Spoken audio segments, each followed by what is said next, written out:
Oke ya, kita mulai ya. Sambil lalu teman-teman yang lain mungkin bisa nyusul ya. Siapa? Assalamualaikum warahmatullahi wabarakatuh. Waalaikumsalam warahmatullahi wabarakatuh. Salam sejahtera dan selamat pagi semuanya. Pagi. Ya, Alhamdulillah kita masih dalam keadaan sehat walafiat ya. Bisa diberi kesempatan dalam perkuliahan daring metode penelitian hukum. Insya Allah pada kesempatan ini merupakan pertemuan terakhir ya, pertemuan terakhir di semester ini, semester genap ya. Dan selanjutnya akan masuk ke semester ganjil, insya Allah. Nah, pada kesempatan ini sebelum saya lanjutkan, mungkin mulai kemarin setelah perkuliahan sampai malam atau sampai pagi tadi, mungkin ada hal-hal yang perlu didiskusikan oleh teman-teman terkait dengan masalah penyusunan proposal, terkait dengan pengajuan masalah dan judul. Mungkin malamnya tadi malam-malam ada hal-hal yang direnungkan dan pagi ini ada sesuatu yang perlu didiskusikan untuk proses percepatan untuk menyelesaikan tugas akhir yang berupa tesis. Mungkin itu pengantar saya. Kalau ada hal-hal yang perlu didiskusikan, silakan dulu sebelum saya lanjutkan kepada slide yang belum saya sampaikan kepada teman-teman. Silakan kalau ada yang mau disampaikan dulu.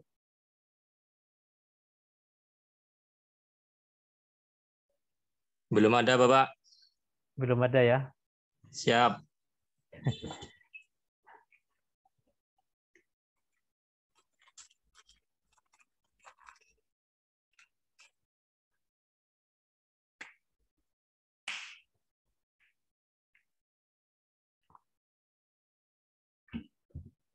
Baiklah, saya lanjutkan ya. Kalau belum ada, mudah-mudahan nanti sambil jalan ada hal-hal yang perlu didiskusikan.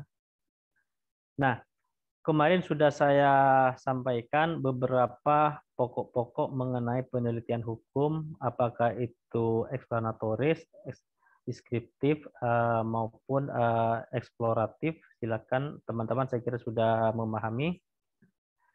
Nah, selanjutnya kita akan mendiskusikan mengenai langkah-langkah penelitian dalam hukum. Penelitian hukum kemarin sudah nyampe di apa?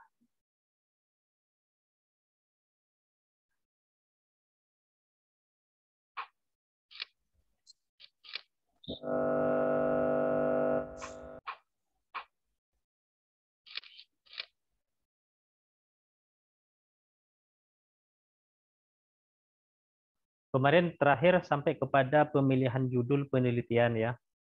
Karena judul itu merupakan sesuatu yang harus ditulis dan menjadi hal yang pokok terkait dengan judul atau topik dalam penelitian hukum, dalam hal ini adalah tesis misalnya. Nah, selain judul yang harus dipersiapkan, maka ada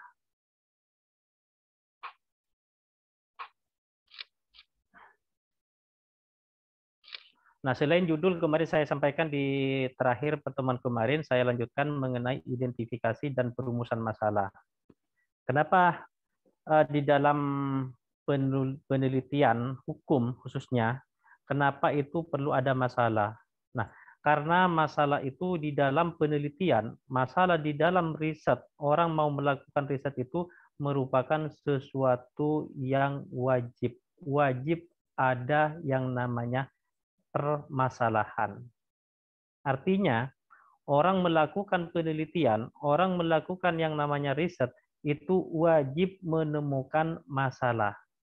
Karena yang menjadikan orang itu meneliti karena ada masalah. Jadi masalah yang harus diidentifikasi terlebih dahulu. Nah, kenapa demikian? Karena masalah itu sebenarnya sesuatu yang harus dipecahkan. Kan penelitian ini intinya memecahkan persoalan kan? Memecahkan masalah kan? Masalah apa? Masalah hukum. Supaya persoalan-persoalan atau problematika hukum atau yang disebut juga dengan isu hukum itu sudah supaya mendapat solusi, supaya mendapat solusinya, penyelesaiannya, maka seseorang itu diperlukan melakukan yang namanya riset atau penelitian. Itu sebenarnya urgensi dari sebuah masalah. Nah, di dalam slide ini ada kutipan-kutipan secara sederhana.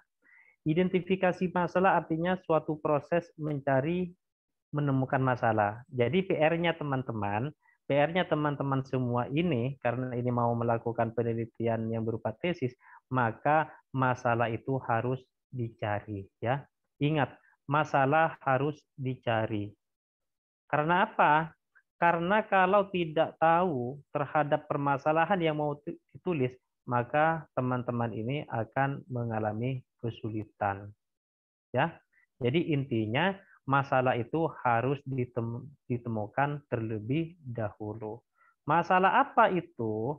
Bisa saja masalah itu terkait dengan penelitian-penelitian yang berbau ke arah normatif. Apa itu masalah normatifnya itu? Misalnya, masalahnya itu terkait dengan adanya kekosongan hukum misalnya. Atau masalahnya karena ada yang namanya konflik norma misalnya. Atau masalahnya karena adanya kekaburan hukum atau kekaburan makna di dalam sebuah peraturan perundang-undangan. Nah, itu yang namanya masalah. Jadi, identifikasi masalah ini harus dicari secepat mungkin. Caranya mencari itu bagaimana? Kan ini kan pertanyaannya seperti itu kan. Bagaimana untuk mencari masalah? Caranya itu teman-teman itu harus banyak membaca dan mendengar informasi. Ya kan? Atau teman-teman juga harus tanggap terhadap kasus-kasus yang ada di sekitar kita. Nah, di dalam pertemuan ini, saya mengusulkan supaya teman-teman ini bisa menemukan sebuah masalah, saran saya itu harus banyak membaca penelitian-penelitian hukum terdahulu. Kenapa demikian? Karena setiap penelitian itu perlu ada tindak lanjutnya. Ada tindak lanjut dari penelitian terdahulu. Nah, oleh karena itu, di dalam penelitian-penelitian itu tentunya ada yang namanya orisinalitas, ya. Orisinalitas itu artinya membedakan antara penelitian yang terdahulu dengan penelitian yang mau direncanakan. Apa perbedaannya dan apa persamaannya. Nah, dari penelitian-penelitian terdahulu itulah nanti akan menemukan sebuah persoalan nanti. Oh, ternyata penelitian terdahulu ini hanya mengupas dari aspek hukum normatifnya misalnya. Nah, sekarang ini perlu ditindaklanjuti dengan penelitian empiris misalnya. Nah, ini sangat mudah sekali. Nah, itu saran saya di dalam pertemuan ini harus banyak membaca, lebih-lebih membaca penelitian terdahulu tentang hukum. Nah, insya Allah ketika teman-teman itu membaca dari hasil penelitian terdahulu, itu akan mendapat inspirasi untuk menemukan sebuah permasalahan hukum. Baik nantinya permasalahan hukum itu yang terkait dengan penelitian hukum normatif ataupun penelitian hukum normatif empiris dan empiris. Terserah nanti itu. Nah, ini merupakan sebuah pengalaman yang pernah saya alami mulai dari saya menulis skripsi, menulis tesis, dan menulis disertasi. Itu saya tidak lepas dari membaca hasil-hasil penelitian terdahulu.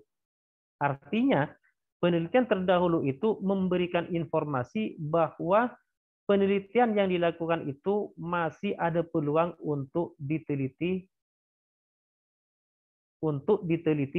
berikutnya, untuk dilakukan penelitian lanjutan. Nah, itu pasti ada. Di dalam setiap hasil penelitian itu pasti ada. Peneliti itu menentukan bahwa penelitian ini hanya terkait dengan ininya. Yang lain belum dilakukan penelitian, silahkan bagi pihak yang mau menindaklanjuti itu boleh. Nah, itu cara untuk menemukan sebuah masalah. Bisa dipahami ya? Halo? Bisa dipahami Siap, oleh Pak. teman-teman ya? Ya, Pak. Kalau tidak paham silahkan tanya ya, silahkan tanya. Silahkan tanya teman-teman, enggak usah sungkan ya, enggak usah malu.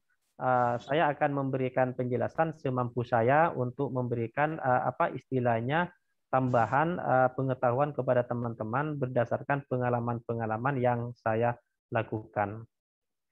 Nah, itu merupakan strategi. Itu merupakan strategi untuk menemukan yang namanya legal issue atau problematika hukum atau persoalan hukum, ya. Jadi teman-teman jangan duduk-duduk manis nunggu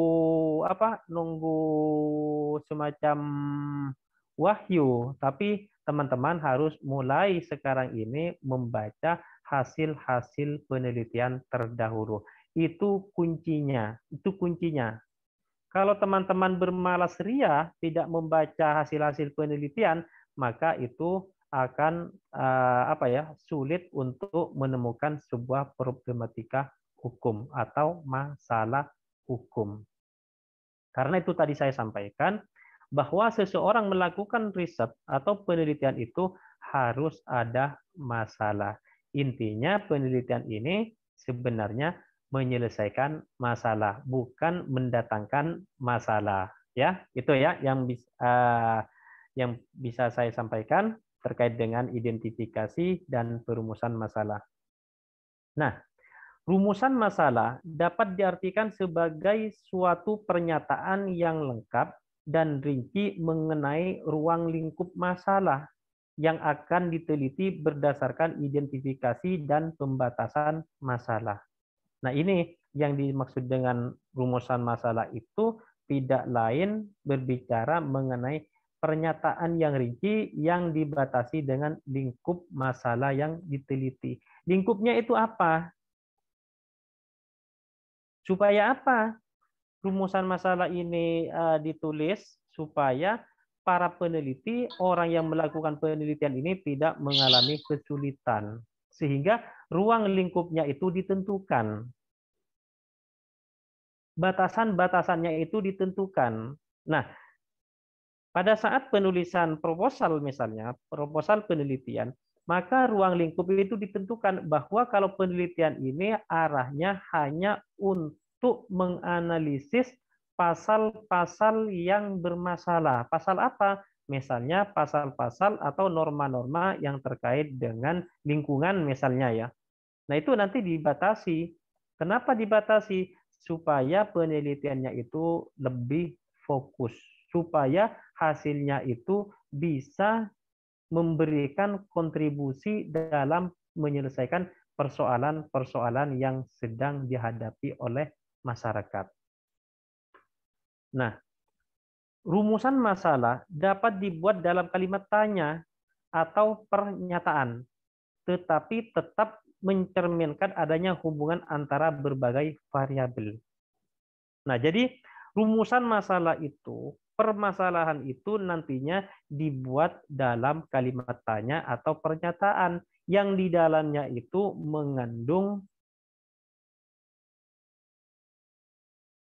mengandung dari beberapa variabel. Variabel itu adalah apa? Variabel itu? Variabel itu sederhananya itu adalah masalah yang mau diselesaikan, masalah yang mau dicarikan solusinya. Itu namanya variabel-variabel itu adalah sederhananya itu adalah persoalan-persoalan. Makanya rumusan masalah itu tentunya lebih dari satu variabel atau lebih dari satu permasalahan hukum. Bisa dipahami ya? Nah, Bisa, Bapak. sehingga antara variabel yang satu dengan variabel yang lain, antara rumusan yang pertama dengan rumusan kedua itu ada korelasinya, ada relevansinya. Itu namanya melakukan sebuah penggabungan yang memberikan hubungan hubungan antara variabel pertama dengan variabel yang kedua atau variabel yang berikutnya, terserah nanti itu ya. Nah, mungkin ada pertanyaan dulu dari teman-teman terkait dengan ini, identifikasi dan perumusan masalah. Silahkan dulu kalau ada yang mau ditanyakan.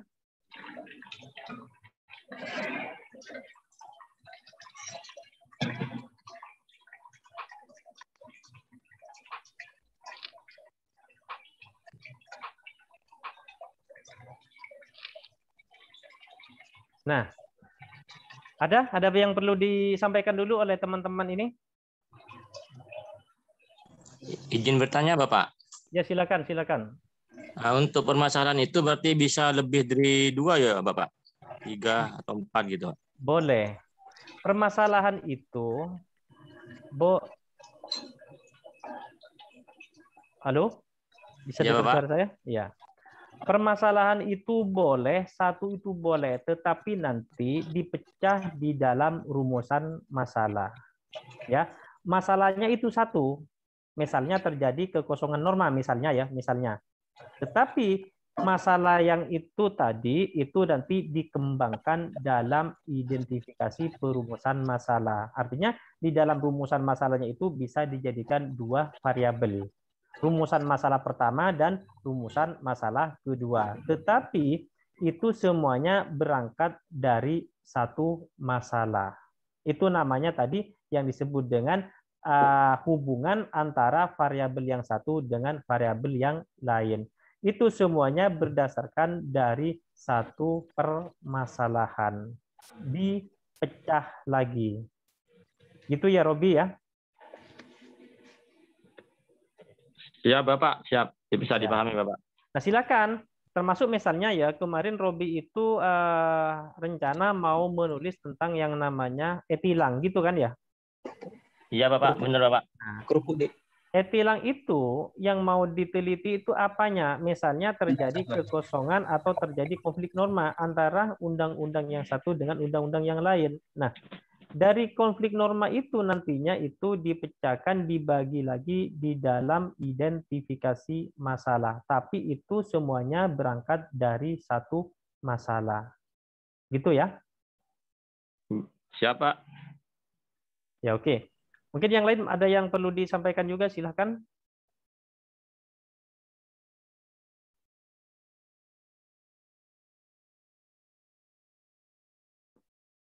Oke, kalau tidak ada saya lanjutkan. Tujuan dan manfaat penelitian.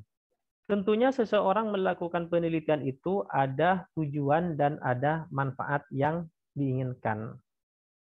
Nah, rumusan tujuan penelitian hukum selalu konsisten dengan rumusan masalah. Berapa banyak masalah dirumuskan, sebanyak itu juga tujuan yang akan dicapai. Nah, artinya kalau rumusan masalahnya itu misalnya 2, maka tujuannya dari penelitian itu ada 2, sesuai dengan rumusan masalah yang diambil. Ya, kalau rumusan masalahnya itu ada 2, maka manfaatnya yang diharapkan itu juga sesuai dengan permasalahannya. Ya, rumusan tujuan penelitian hukum selalu konsisten dengan rumusan masalah. Berapa banyak masalah yang dirumuskan, sebanyak itu juga tujuan yang akan dicapai. Kalau misalnya rumusannya itu ada 3, maka tujuannya itu ada 3 juga. Ya, bisa dipahami ya. Jadi jumlah tujuan itu tergantung dari seberapa banyak rumusan masalah. Jadi rumusan masalah itu yang menentukan tujuan dari penelitian atau manfaat dari penelitian. Nah, tergantung teman-teman. Kalau teman-teman itu rumusannya itu hanya ada 2, berarti tujuannya dan manfaatnya itu ada 2. Kalau misalnya ada 3, ya juga menyesuaikan tergantung dari rumusan masalah yang diambil oleh calon peneliti. Nah, manfaat kegunaan penelitian itu ada 2 macam. Yang pertama itu manfaat secara teoritis. Apa itu manfaat secara teoritis? Yaitu berguna sebagai pengembangan ilmu pengetahuan dan teknologi. Nah, artinya kegunaan atau manfaat dari penelitian itu secara teoritis itu tidak lain adalah pengembangan keilmuan. Makanya kemarin saya sampaikan, di satu sisi hasil dari penelitian, manfaat dari penelitian itu tidak lain bisa berkontribusi terhadap pengembangan kurikulum di perguruan tinggi.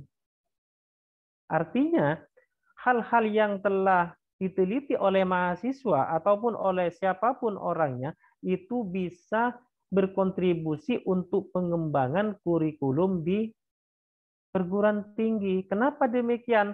Karena perguruan tinggi ini mengemban 3 tugas, yaitu pendidikan, penelitian, dan pengabdian. Jadi, pendidikan-pendidikan yang bagus, pendidikan-pendidikan yang berkualitas itu tidak lepas dari hasil penelitian yang dilakukan oleh siapa? Baik oleh mahasiswa maupun dosen maupun pihak-pihak yang berkompeten di bidang penelitian. Nah, itu namanya manfaat secara teoritis. Nah, oleh karena itu, dalam penulisan tesis-tesis nanti oleh teman-teman ini, harapan saya bagaimana tesisnya itu nanti itu bagus. Bagus dalam artian bisa memberikan kontribusi pemikiran pengembangan dalam dunia hukum. Dalam dunia hukum. Termasuk misalnya di Pascasarjana besok misalnya dengan adanya penelitian-penelitian mahasiswa itu yang bagus, maka itu bisa direkomendasikan untuk merubah kurikulum yang akan datang. Berdasarkan apa? Berdasarkan riset, berdasarkan penelitian. Itu ya, manfaat atau kegunaan penelitian secara teoritis. Nah, yang kedua, secara praktis, manfaat atau kegunaan dari penelitian ini yang nomor 2 itu adalah manfaat secara praktis. Apa itu manfaat secara praktis? Yaitu berguna sebagai upaya yang dapat dipetik langsung manfaatnya oleh masyarakat. Artinya, manfaat dari penelitian itu secara langsung itu bisa dirasakan langsung manfaatnya oleh pihak-pihak yang berkepentingan. Misalnya sekarang begini, di dalam sebuah penelitian tesis misalnya, meneliti terkait dengan persoalan-persoalan putusan pengadilan. Ya, misalnya, putusan-putusan pengadilan. Nah, ketika penelitian itu selesai yang menganalisis terhadap putusan-putusan pengadilan, maka hasilnya itu bisa dirasa langsung oleh hakim dan juga masyarakat yang mencari keadilan. Berdasarkan apa? Berdasarkan hasil penelitian seseorang. Nah, disitulah hal-hal yang membuat hasil penelitian itu berharga dan sangat berharga bagi masyarakat, bagi para pengguna, bagi para user dalam hasil penelitian itu untuk memberikan petunjuk. Untuk memberikan petunjuk, misalnya terkait dengan penelitian-penelitian terhadap jurisprudensi atau putusan pengadilan atau putusan hakim. Nah, dengan penelitian itulah seorang hakim itu bisa mempelajari, bisa membaca hasil penelitian karena di dalam hasil penelitian itu selalu menggunakan yang namanya teori-teori hukum. Ya, teori-teori hukum. Kenapa demikian? Saya katakan itu sebagai petunjuk. Saya masih ingat, teori hukum itu kan sebenarnya penerang ya. Teori itu sebagai penunjuk. Teori itu sebagai penerang. Teori itu sebagai obor, sebagai penjelas. Nah, dengan penelitian itulah akhirnya seorang hakim dengan hasil penelitian itu, dengan adanya teori-teori yang digunakan, sehingga membuat hakim itu lebih mudah dalam memutus suatu perkara yang sedang ditangani. Kenapa? Karena di dalamnya itu ada teori hukum yang dijadikan pisau analisisnya. Nah, dengan teori hukum itulah seseorang itu akan mendapatkan penerang atau petunjuk. Sebagaimana pada saat teman-teman kuliah teori hukum ya, teori hukum itu tidak lain adalah sebagai penerang, sebagai petunjuk. Sesuai dengan istilah teori. Teori itu kan berasal dari bahasa Yunani, kalau yang diindonesiakan itu adalah pendapat para ahli hukum, dan pendapat para ahli hukum itu bisa dijadikan sebagai petunjuk bagi orang yang sedang melakukan proses berhukum. Siapa orang yang melakukan proses berhukum? Bisa hakim, bisa mahasiswa, bisa dosen, bisa para peneliti, bisa penegak hukum yang lain. Nah, itulah secara praktis bahwa manfaat dan kegunaan dari penelitian itu adalah memberikan manfaat secara langsung bagi para pihak atau para user atau orang yang sedang mencari keadilan dari aspek hukum. Tuh. Nah, oleh karena itu, saran saya di sini, ketika teman-teman ini menulis tesis, tentunya nanti manfaatnya itu apa? Manfaatnya itu apa? Nah, itu harus ditulis di dalam proposal tesisnya.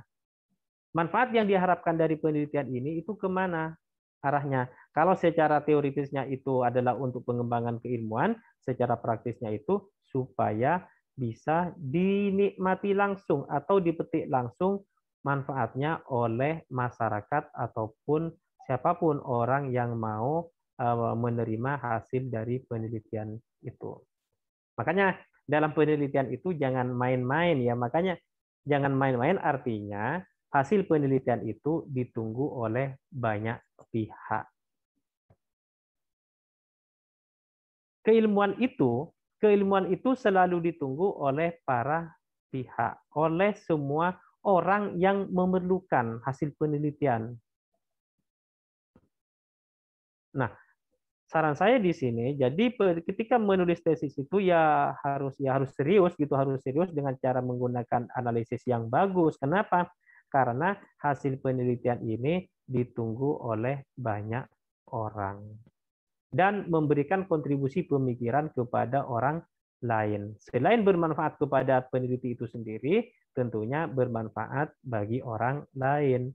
Jadi kalau misalnya teman-teman ini datanya ada yang tidak benar dan itu dimasukkan, bisa saja hasil penelitian itu membuat orang jadi sesat nanti gitu. Nah, ketika sesat, nah ini kan peneliti yang harus bertanggung jawab. Nah, ini yang harus kita sadari bahwa hasil penelitian itu bukan untuk main-main, tapi itu adalah untuk kemaslahatan umat. Sebagaimana kemarin saya sampaikan, kalau saya membaca buku metode penelitian hukum profetik yang disusun oleh Pak Artijo, almarhum Pak Artijo, bahwa tujuan dari penelitian, manfaat dan tujuan dari penelitian itu tidak lain merupakan sebagai nilai ibadah kita. Nilai ibadah kita untuk memberikan tuntunan bagi pihak yang membutuhkan. Nah, itu saran dari Pak Artijo ya yang saya baca di bukunya Metode Penelitian Hukum Profetik. Jadi, penelitian itu dia bisa dikatakan sebagai nilai ibadah kita untuk memberikan pengetahuan kepada pihak yang membutuhkan. Nah, itu yang bisa saya sampaikan terkait dengan tujuan dan manfaat penelitian ya. Nah, oleh karena itu, silakan teman-teman ini, kalau penelitiannya itu terkait dengan masalah normatif empiris misalnya, silakan data-data itu dilengkapi. Bukan ngarang ya, bukan ngarang mengada-ngada gitu, itu enggak boleh gitu. Kalau terjadi seperti itu enggak boleh. Tetapi data itu ditulis dengan yang sesungguhnya. Tidak boleh ditambah-tambah. Kenapa? Karena data itu yang menjadi penguat, yang menjadi pembenar terhadap hasil penelitian. Ya, itu yang perlu saya sampaikan juga.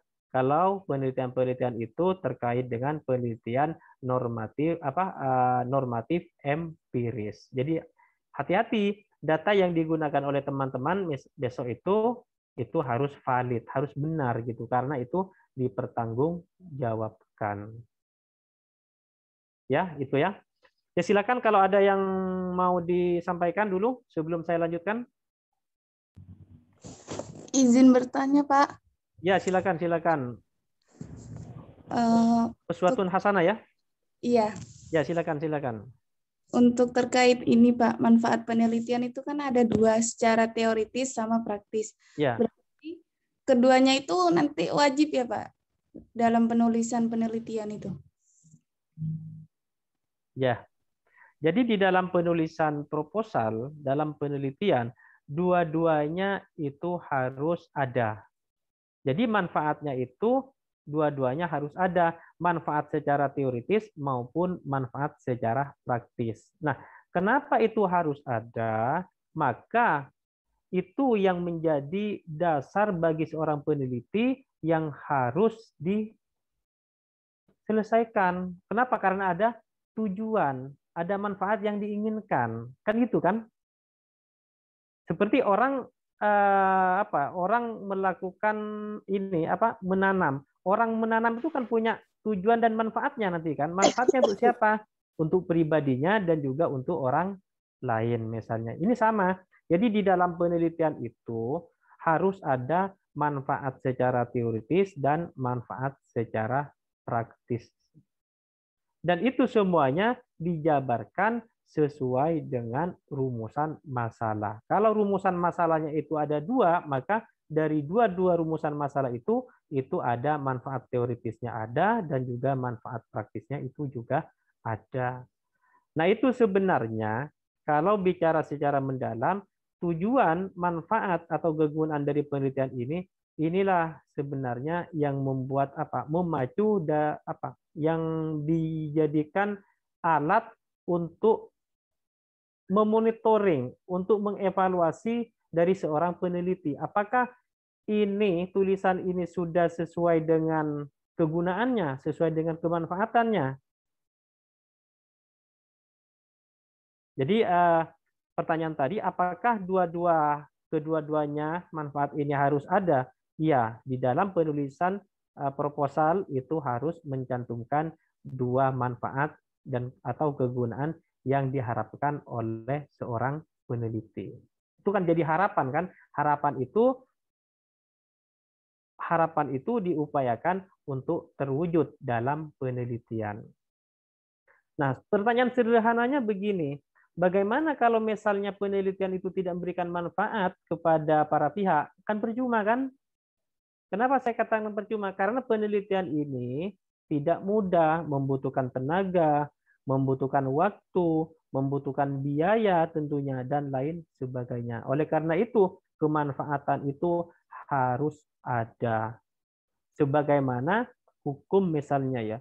Hukum itu kan bukan hanya bicara aturan-aturan terkait dengan sanksi, tetapi hukum itu menurut pendapatnya Jeremy Bentham itu, hukum itu harus memberikan nilai kemanfaatan. Itu kan ya? Hukum itu bukan hanya memberikan urusan sanksi, bukan mengatur masalah hak asasi saja, tetapi di dalam hukum itu juga memberikan nilai kemanfaatan. Nah, sama penelitian ini juga harus ada nilai-nilai kemanfaatannya. Kan enak kan? Kita ini membuat hasil riset, hasil penelitian bermanfaat bagi diri sendiri, bagi orang lain, kita kan merasa senang tentunya kan ya, memberikan kontribusi kan. Kita merasa senang, merasa bahagia karena hasil penelitiannya itu bisa diterima oleh pihak-pihak yang membutuhkan. Nah, disitulah yang dimaksud manfaat itu memberikan manfaat yang akhirnya menjadi bagian atau nilai ibadah bagi seorang peneliti. Ya kan? Jadi orang-orang beribadah itu bukan hanya sholat saja, tetapi melakukan penelitian yang mengandung manfaat di dalamnya itu juga merupakan bagian dari ibadah kita. Dan insya Allah bagi orang yang meneliti itu yang hasilnya itu dibutuhkan oleh banyak orang itu selamanya akan menjadi amal yang selalu ngalir kepada orang yang melakukan penelitian, kepada seorang peneliti. Mengalir gitu. Jadi harapan saya besok ketika teman-teman melakukan riset atau penelitian, upayakan benar-benar memberikan manfaat, minimal memberikan manfaat kepada peneliti itu sendiri, kepada pribadinya, lebih-lebih bisa kepada orang lain. Jadi itu ya Mbak Uswatun Hasanah ya. Jadi jawaban saya di dalam penulisan proposal tesis itu sudah mencantumkan dua kegunaan atau manfaat. Apakah itu secara teoritis ataupun secara praktisnya. Oke ya, gitu ya. Ya silakan yang atau ya Mbak Hasanah masih ada lagi yang perlu disampaikan, silakan. Cukup Pak, terima kasih. Oke. Ya silakan yang lain kalau ada yang mau disampaikan, silakan. Momen ini sebenarnya adalah momen untuk untuk kita diskusi untuk menguatkan proposal yang direncanakan oleh teman-teman mahasiswa tentunya. Artinya, materi kuliah metode penelitian hukum ini sebenarnya membantu teman-teman mahasiswa untuk mempersiapkan proposalnya, untuk mempersiapkan proposal tesisnya. Supaya apa? Supaya mempercepat kelulusannya, mempercepat kelulusan dan mudah pada saat pengajuan judul kepada program pasca sarjana. Jadi eman-eman kesempatan ini kita ayo gunakan gunakan sebaik-baiknya. Makanya sejak awal di pertemuan pertama saya itu menginginkan mahasiswa yang angkatan ini sudah ada proposal tesis dan pada saat MPH ini didiskusikan hal-hal apa saja yang perlu dilengkapi gitu. Jadi pada saat pengajuan judul jadi enak kan, ketika sudah proposalnya itu bagus, maka secara tidak langsung penelitian saudara, teman-teman ini 50% itu sudah selesai. Tinggal 50%-nya lagi. 50%-nya itu apa? Yaitu ada di bab pembahasannya. Kan enak kan? Ketimbang misalnya mohon maaf, setelah semester akhir-akhir baru mencari masalah-masalah. Nah, itu akan agak lambat nanti itu. Tapi kalau saat ini sudah ada masalah, masalah yang saya mau ditulis ternyata ada tentang apa misalnya? Misalnya terkait dengan pilkades serentak misalnya, atau terkait dengan masalah sengketa sengketa bisnis misalnya. Itu sangat memungkinkan. Apalagi sekarang ini masuk di era-era yang serba digital kan, serba digital. Dan hukum itu harus menyesuaikan terhadap perkembangan masyarakatnya. Kalau misalnya hukum yang ada ini masih belum bisa menyesuaikan, maka di situ ada peluang untuk dilakukan yang namanya penelitian atau dilakukan yang namanya riset. Untuk apa? Untuk menemukan ide-ide atau konsep-konsep baru tentang hukum yang bisa memenuhi terhadap kebutuhan masyarakat digital. Sekarang kan eranya era digital sekarang kan, oleh karena itu hukum itu harus berproses, hukum itu harus responsif, hukum itu harus progresif, artinya tanggap terhadap perkembangan-perkembangan yang ada di masyarakat. Oke ya. Ya, silakan yang lain mungkin ada yang perlu disampaikan.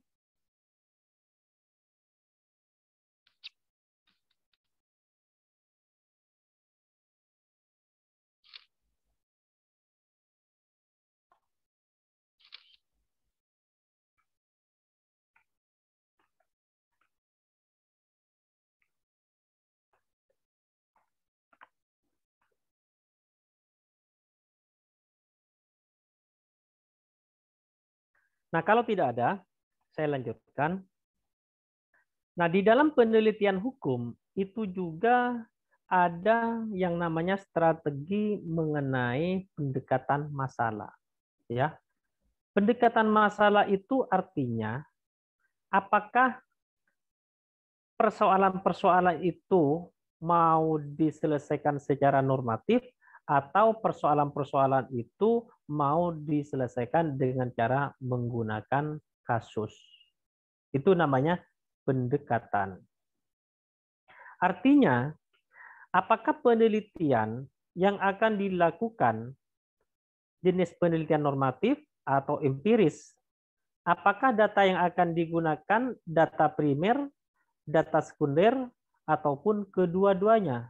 Nah, itu bisa dipakai dalam pendekatan masalah. Artinya, masalah itu diselesaikan dengan pendekatan. Pendekatan apa misalnya? Pendekatan studi kasus atau yang dikenal legal case study. Nah, artinya persoalan-persoalan yang ada di dalam proposal itu mau diselesaikan dengan cara pendekatan apa? Kalau misalnya yang diusulkan itu terkait dengan kasus, maka pendekatan yang digunakan itu adalah kasus. Bagaimana kasus yang ada itu? Posisi kasusnya itu seperti apa? Sehingga kasus yang ada itu dianalisis dengan cara menggunakan data primer, data sekunder, atau kedua-duanya. Primer juga digunakan, sekunder juga digunakan. Nah, itu namanya pendekatan. Nah, pendekatan ini fungsinya juga untuk memudahkan seorang yang sedang melakukan riset atau penelitian untuk memecahkan masalah. Pendekatan. Nah, sehingga di dalam pendekatan-pendekatan hukum, itu dikenal dengan istilah, ada yang dengan menggunakan pendekatan peraturan perundang-undangan yang dikenal dengan istilah statute approach. Ada juga pendekatan dengan cara conceptual approach. Ada juga pendekatan dengan cara historical approach, pendekatan menggunakan sejarah hukum, atau juga pendekatan bisa menggunakan yang namanya komparatif, yaitu studi perbandingan. Nah, itu bisa dijadikan pendukung untuk menyelesaikan persoalan-persoalan hukum yang sedang diteliti. Saya ulangi lagi ya. Pendekatan-pendekatan di dalam penelitian hukum itu bisa menggunakan pendekatan konseptual. Konseptual ini adalah pendekatan secara teori, konsep ya, konsep atau pendekatan secara teori hukum. Atau permasalahan itu juga menggunakan pendekatan yang namanya statute approach atau pendekatan peraturan perundang-undangan. Atau juga pendekatan itu bisa menggunakan yang namanya historical approach atau dikenal dengan pendekatan sejarah. Kalau misalnya penelitiannya itu terkait dengan masalah sejarah-sejarah hukum misalnya, maka pendekatannya itu menggunakan yang namanya pendekatan historical approach, pendekatan sejarah. Ada juga pendekatan yang dengan cara menggunakan yang namanya komparatif, yaitu pendekatan dengan cara perbandingan hukum. Artinya penelitiannya itu membandingkan antara hukum di negara Indonesia dengan hukum yang ada di luar negeri atau di luar Indonesia. Tentang apa? Misalnya terkait dengan perkawinan, terkait dengan masalah perjanjian kerja, perjanjian kerjasama, misalnya MOU dan lain sebagainya. Atau misalnya mengenai pidana misalnya, itu boleh kalau yang kalau yang mau diteliti itu menyangkut persoalan-persoalan untuk mengetahui perbedaan dan persamaan antara hukum yang ada di Indonesia dengan hukum yang ada di luar Indonesia. Itu juga bisa digunakan sebagai pendekatan dalam penelitian hukum. Nah, dari pendekatan-pendekatan itu, akhirnya di slide ini saya ringkas ada dua, yaitu studi kasus dan survei hukum. Nah, survei hukum ini sebenarnya berorientasi kepada penelitian hukum normatif, ya, penelitian hukum normatif. Artinya mensurvei, mempelajari hukum-hukum yang ada, peraturan perundang-undangan yang ada, sehingga penelitian itu dikenal dengan penelitian normatif. Hanya normanya saja yang diteliti, tidak perlu datang ke instansi, tidak perlu datang kepada masyarakat untuk wawancara.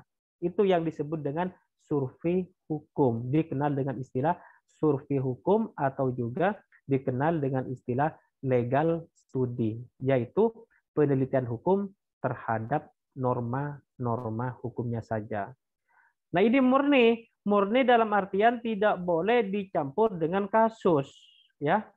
Tidak boleh penelitian normatif itu dicampur dengan kasus. Kenapa tidak boleh?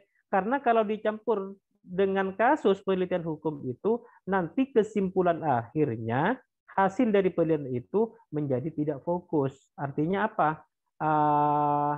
Kalau bahasa Madura itu apa? Mandelungi, ya, pandelungan gitu. Nah, kalau itu tengah-tengah, tidak fokus, maka bagaimana nanti untuk bisa dijadikan rekomendasi hasil penelitian itu. Sehingga di dalam penelitian ini benar-benar harus difokuskan. Untuk apa gunanya itu? Untuk bisa dipertanggungjawabkan sebagai rekomendasi.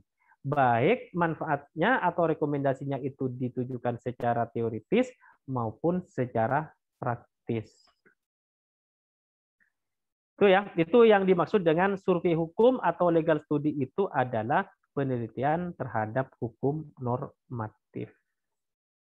Nah, di dalam penelitian hukum normatif ini biasanya yang populer ini menggunakan pendekatan sejarah, biasanya bisa digunakan, pendekatan konseptual bisa digunakan, dan juga pendekatan statute, pendekatan peraturan perundang-undangan.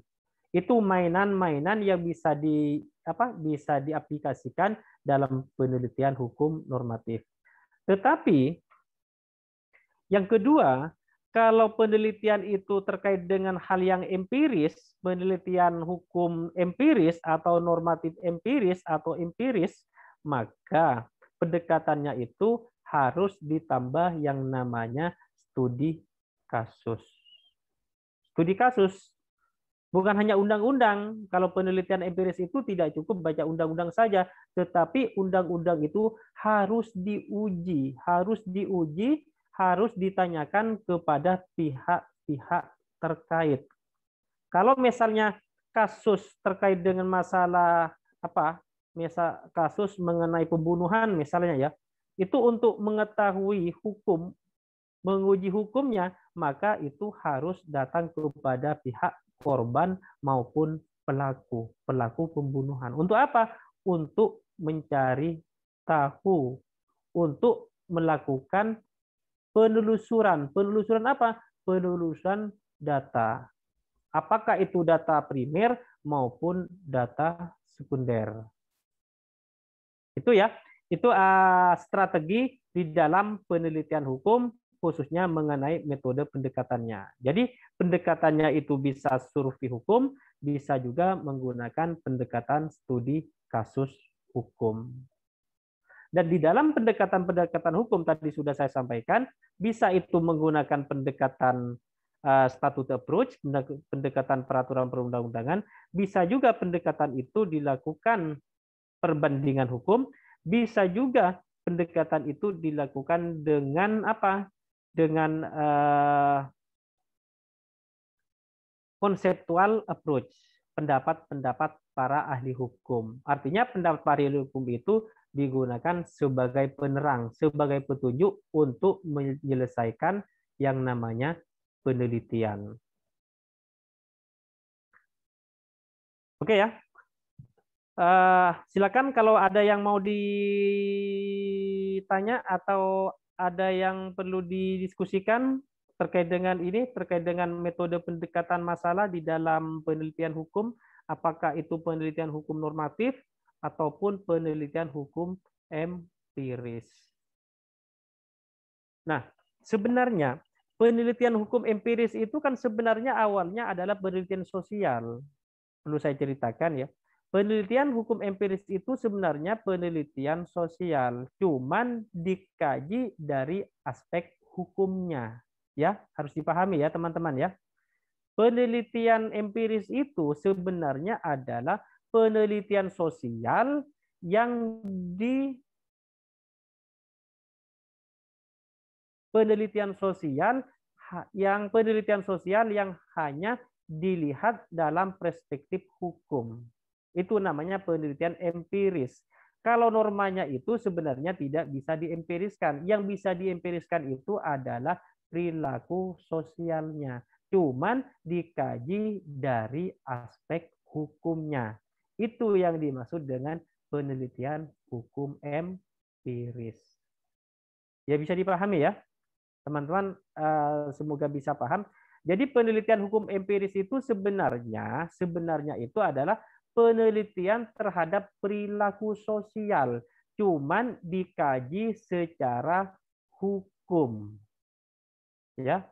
Dikaji secara hukum sehingga penelitiannya itu disebut dengan penelitian hukum empiris.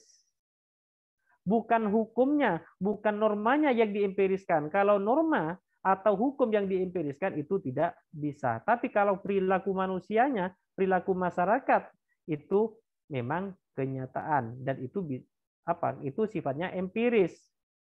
Sehingga penelitian empiris itu nantinya menghasilkan menghasilkan tentang perilaku sosial yang dilihat dari aspek hukumnya. Hukumnya itu bagaimana? Kalau misalnya terjadi perilaku-perilaku yang ada di masyarakat. Hukum itu bagaimana menanggapinya? Hukum itu bagaimana melihatnya terhadap peristiwa-peristiwa atau perilaku-perilaku yang ada di masyarakat. Itu perlu saya pertegas di sini. Jadi bukan anggapan norma itu bisa diempiriskan. Kalau norma itu tidak bisa diempiriskan. Tetapi perilaku sosial itulah yang menyangkut masalah empirisnya. Oke, semoga teman-teman bisa memahami ya antara perbedaan-perbedaan nanti. Karena apa? Karena ini harus dipahami oleh teman-teman supaya dalam melakukan penelitian ini tidak salah menempatkan gitu. Tidak salah menempatkan, dan kalau salah menempatkan maka hasilnya itu tidak valid nantinya itu. Nah, penelitian itu sebenarnya ya apa ya? Gampang-gampang susah gitu. Gampangnya ya kita kalau ke normatif itu gampang, tapi yang agak susah memang kalau penelitian empiris atau penelitian lapang. Kenapa? Karena itu membutuhkan yang namanya data. Tetapi kalau penelitian hukum normatif itu tidak memerlukan data, tapi yang dibutuhkan hanya bahan hukum. Ingat ya, bahan hukum.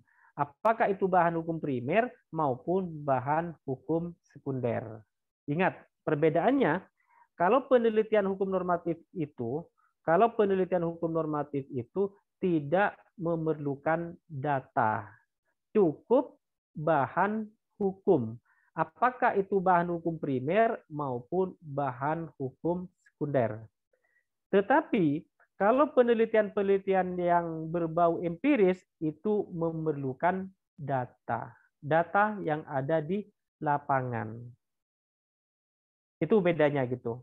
Jadi kalau penelitiannya ini mau penelitian empiris, maka harus disiapkan data. Dan data itu tidak bisa direkayasa. Artinya benar-benar sesuai dengan yang sesuai dengan yang ada, tidak perlu ditambah, tidak perlu dikurangi kalau data itu. Nah, itulah yang membedakan perbedaan antara penelitian empiris dan penelitian normatif. Bedanya di situ hanya menggunakan data kalau empiris, tapi kalau normatif tidak perlu data. Oke ya.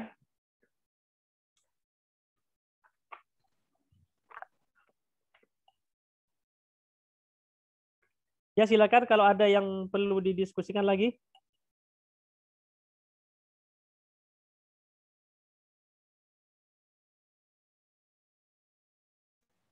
Jelas Pak, sudah jelas Pak.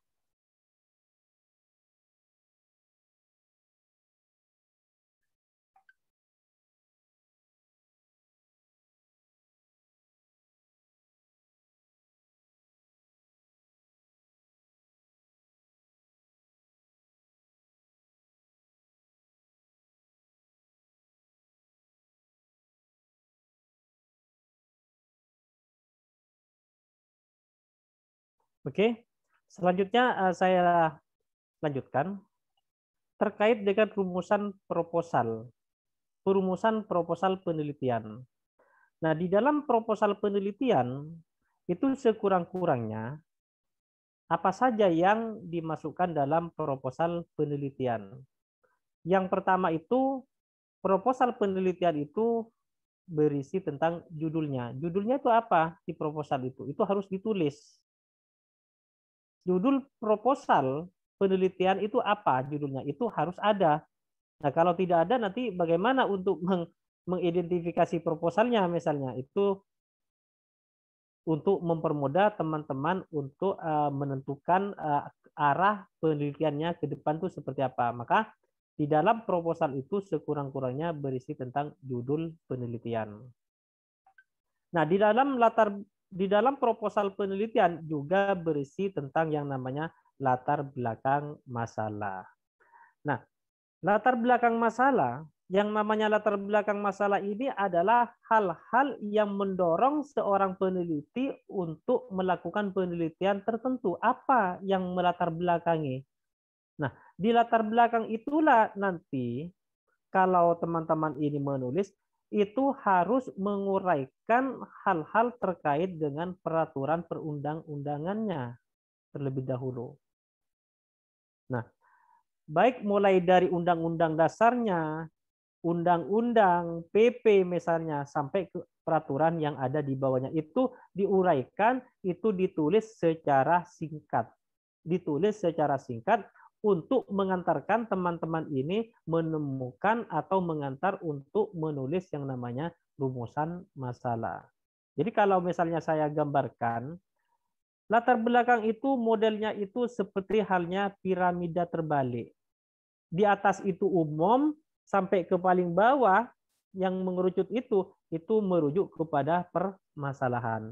Di atas itu secara umum dulu, ke bawah itu mulai kepada yang khusus yang di dalamnya itu juga berisi tentang permasalahan. Nah, itu namanya latar belakang masalah. Apa isi dari latar belakang masalah itu? Yaitu berisi tentang masalah, berisi tentang problematika hukum. Kalau normatif itu ia permasalahannya itu diantaranya terkait dengan kekosongan normanya, konflik norma atau kekaburan normanya.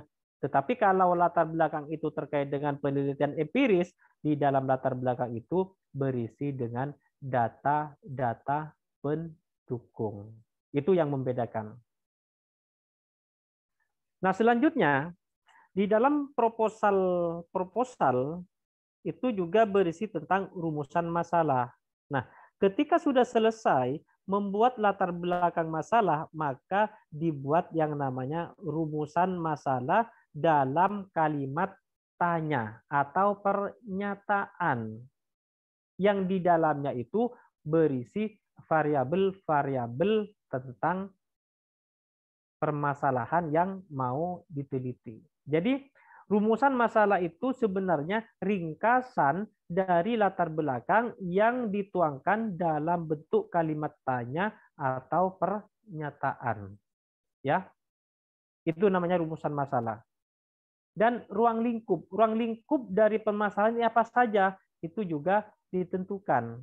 Supaya apa? Supaya dalam penelitian ke depan itu tetap fokus, tidak melebar, tapi fokus. Nah, selanjutnya di dalam proposal penelitian itu juga berisi tentang tujuan dan manfaat penelitian. Nah, ini seperti pertanyaan tadi dari Mbak Uswatun Hasanah ya. Apakah perlu mencantumkan yang namanya tujuan dan manfaat penelitian? Itu perlu, itu penting. Nah, sehingga dalam penulisan proposal tesis tentunya setelah menulis yang namanya rumusan masalah itu juga mencantumkan tujuan dan manfaat penelitian. Tujuannya itu apa? Manfaatnya itu apa? Yang jelas manfaatnya itu ada dua, manfaat secara teoritis dan manfaat secara praktis. Nah, berikutnya di dalam proposal itu juga berisi tentang tinjauan pustaka atau kerangka teoritis dan konseptual. Nah, di dalam tinjauan pustaka ini itu berisi semua pengertian secara umum, secara mendasar tentang teori-teori hukum yang diperlukan atau konsep-konsep hukum yang diperlukan untuk dijadikan sebagai pisau analisisnya. Misalnya contohnya judulnya itu mengenai masalah tanggung jawab suami terhadap istri dalam rumah tangga, misalnya ya, misalnya contohnya tanggung jawab suami terhadap istri dalam kehidupan rumah tangga, misalnya ini contoh, sekedar contoh. Nah, di dalam tinjauan pustaka itu ditulis sebanyak-banyaknya mengenai pengertian-pengertian mendasar mengenai tanggung jawab. Tanggung jawab itu apa? Itu diuraikan di dalam tinjauan pustaka.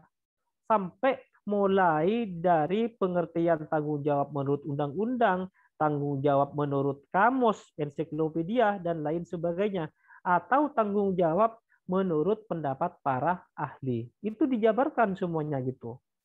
Ya, dan itu mengutip yang banyak itu silahkan. Itu untuk apa? Untuk kepentingan menganalisis pada saat di bab pembahasan.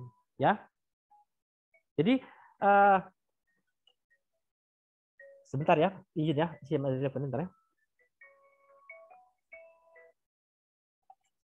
Halo, dalam awal.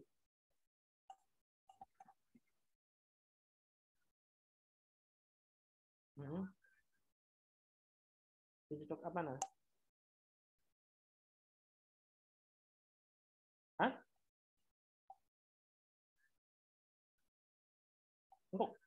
Engkau ngajar engkau ya? Ah, benar.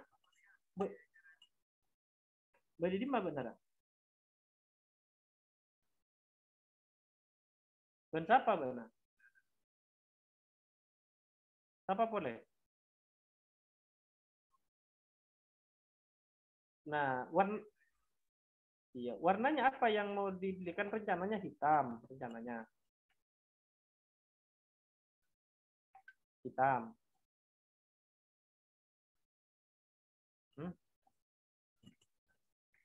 Songket.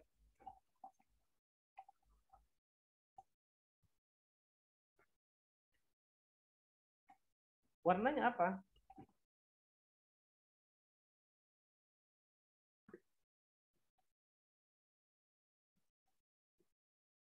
Yang kau tak sempat kalau ngajar ya daring ya. Ya coba dulu ya, cari-cari referensi ke dulu ya, Tik. Benita ya. Benar cesengan detik kok, benar bisa kok kemarin perkuliahan bisa bergabung ke Kaji Dewa dengan detik. Kira-kira engkau mungkin satu, engkau beda kampus nggak ya? Engkau beda kampus. Coba cara dulu, benar cari referensi, deki benar tinggal telepon kalau itu cocok, deki akan tinggal mempositifkan kepada pemilik buku.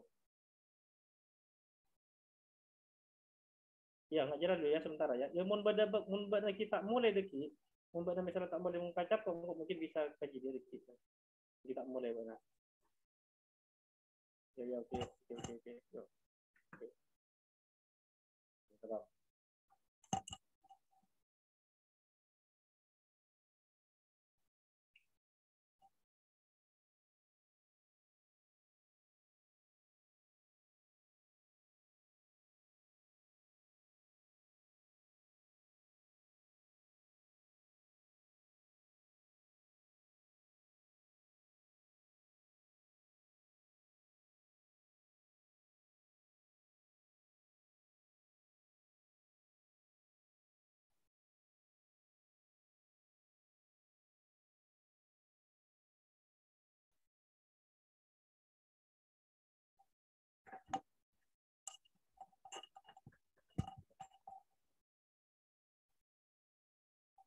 Oke ya, saya lanjutkan ya.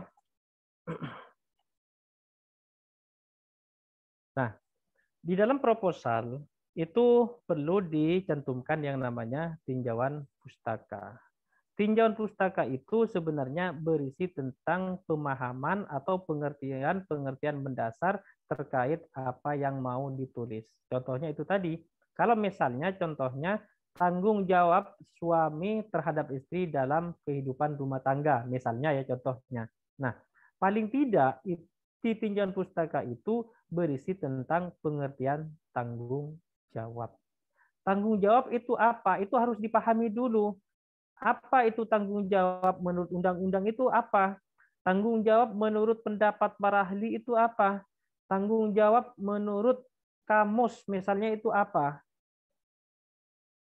Nah, itu harus dipahami dulu supaya apa? Tinjauan pustaka itu manfaatnya adalah memberikan pengetahuan, memberikan pemahaman kepada seorang peneliti untuk kepentingan menganalisis di pembahasan. Itu tinjauan pustaka. Nah, tinjauan pustaka terkait dengan yang contoh tadi tanggung jawab suami. Nah, itu juga harus dipahami dulu. Pengertian suami itu apa? Pengertian suami itu apa? Baik menurut undang-undang, menurut pendapat para ahli, menurut kamus, ensiklopedi, dan lain sebagainya. Pengertian suami itu apa? Itu harus dipahami. Supaya apa? Supaya orang yang melakukan penelitian itu paham betul terhadap istilah-istilah yang digunakan. Ya kan? Nah, selanjutnya juga di dalam tujuan pustaka berisi tentang pengertian mengenai istri. Istri itu apa? Itu dibahas semuanya di sana. Rumah tangga itu apa? Itu juga harus dibahas. Untuk apa? Itu tidak lain adalah untuk mempermudah seorang peneliti untuk melakukan yang namanya analisis di bab pembahasannya. Itu ya. Termasuk di dalam tinjauan pustaka ini bisa juga berisi tentang teori-teori hukum. Teori hukum apa yang mau digunakan di dalam penelitian itu untuk menganalisis atau untuk memecahkan permasalahan yang sedang diteliti. Misalnya teori hukum keadilan misalnya. Nah, itu harus dituangkan di dalam tinjauan pustaka. Teori keadilan menurut pendapat para ahli itu seperti apa yang dimaksud dengan keadilan, itu harus paham dulu. Jangan sampai nanti orang yang meneliti itu tidak paham terhadap istilah-istilah atau definisi mengenai keadilan.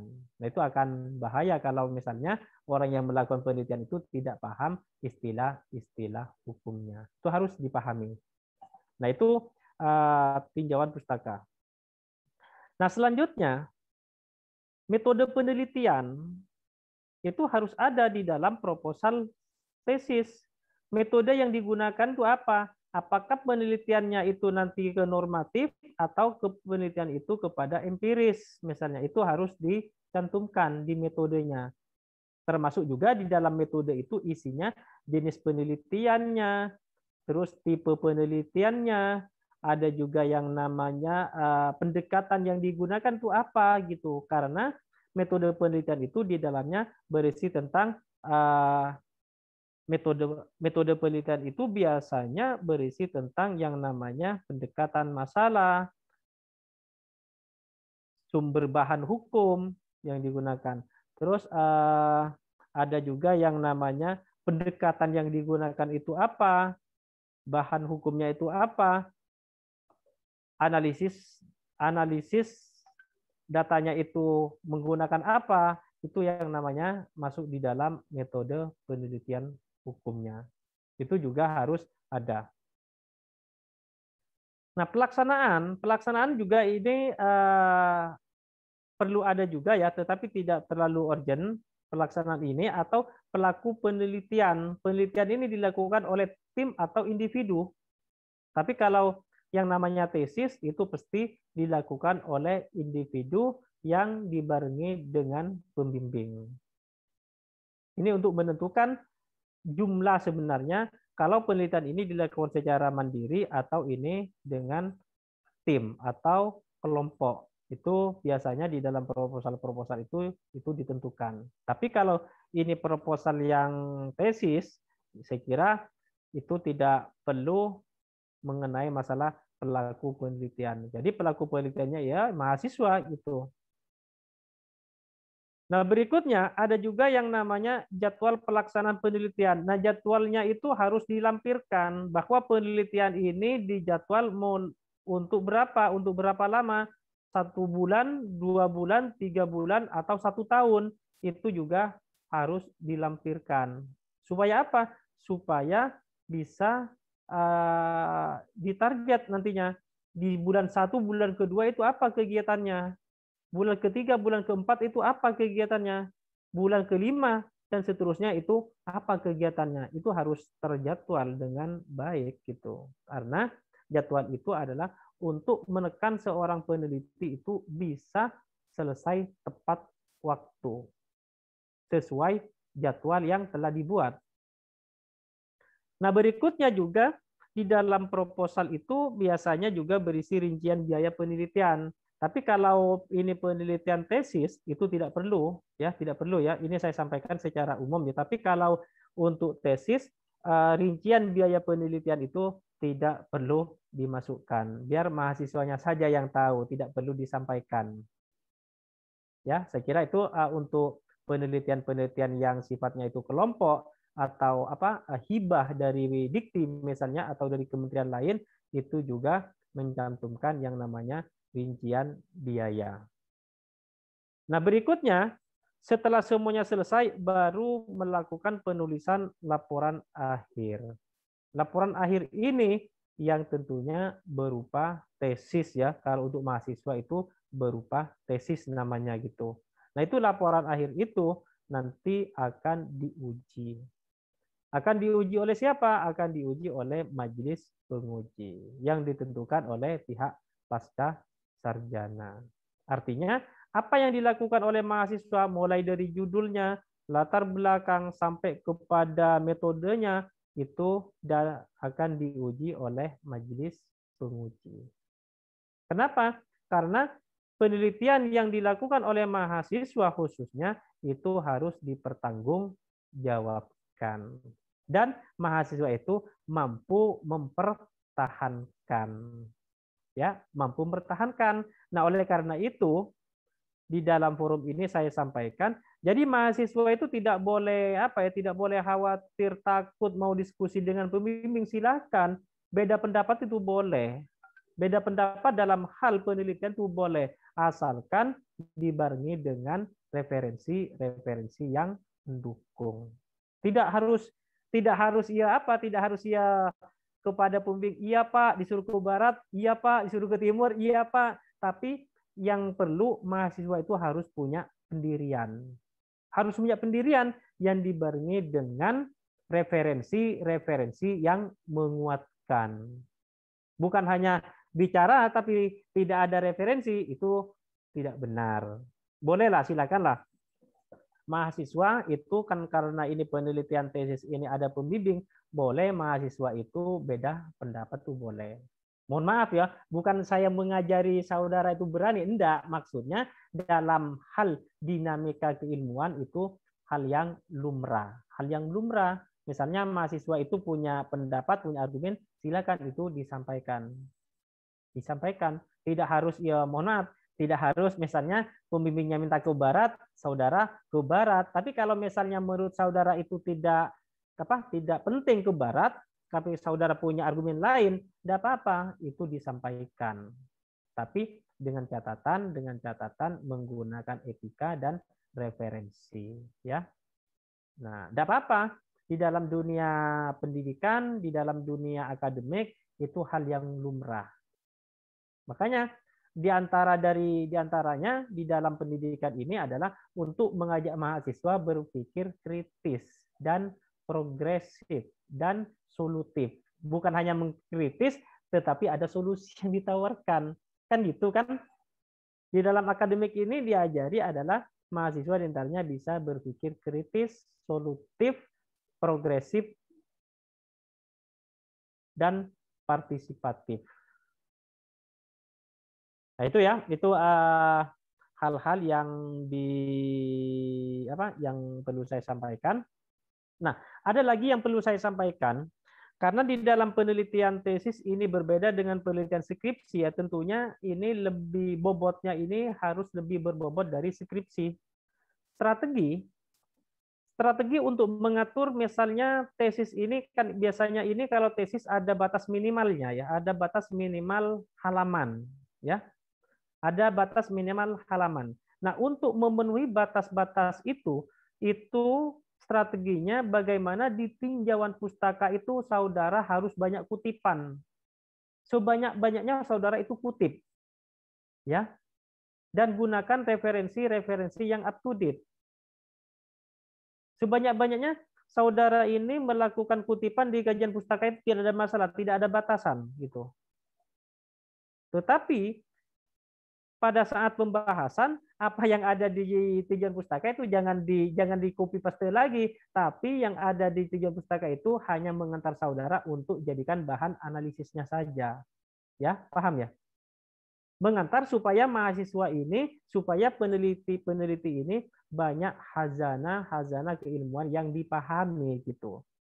Supaya peneliti ini memahami terhadap istilah-istilah yang dipakai, termasuk masalah batasan-batasan pengertiannya seperti apa. Nanti takutnya mahasiswa atau peneliti tidak tahu terhadap istilah-istilah di dalam hukum itu sendiri yang digunakan untuk kepentingan analisanya. Itu jangan sampai terjadi seperti itu. Makanya tinjauan pustaka itu tidak lain adalah mengantar mahasiswa atau peneliti untuk memahami terhadap istilah-istilah yang digunakan.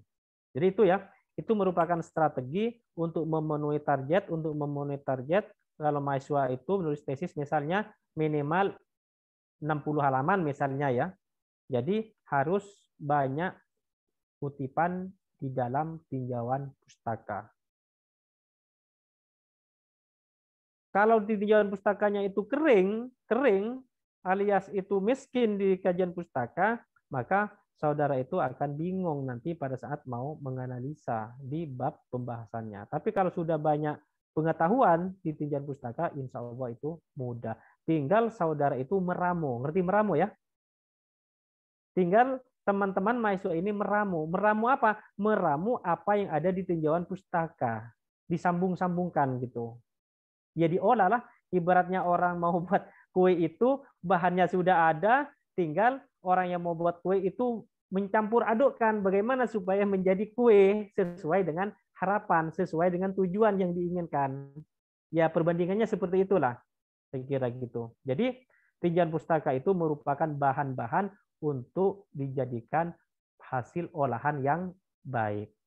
Yang baik dalam hal ini adalah membuat hasil penelitian atau tesis ya, atau laporan akhir penelitian. Oke, silakan kalau ada yang mau disampaikan dulu.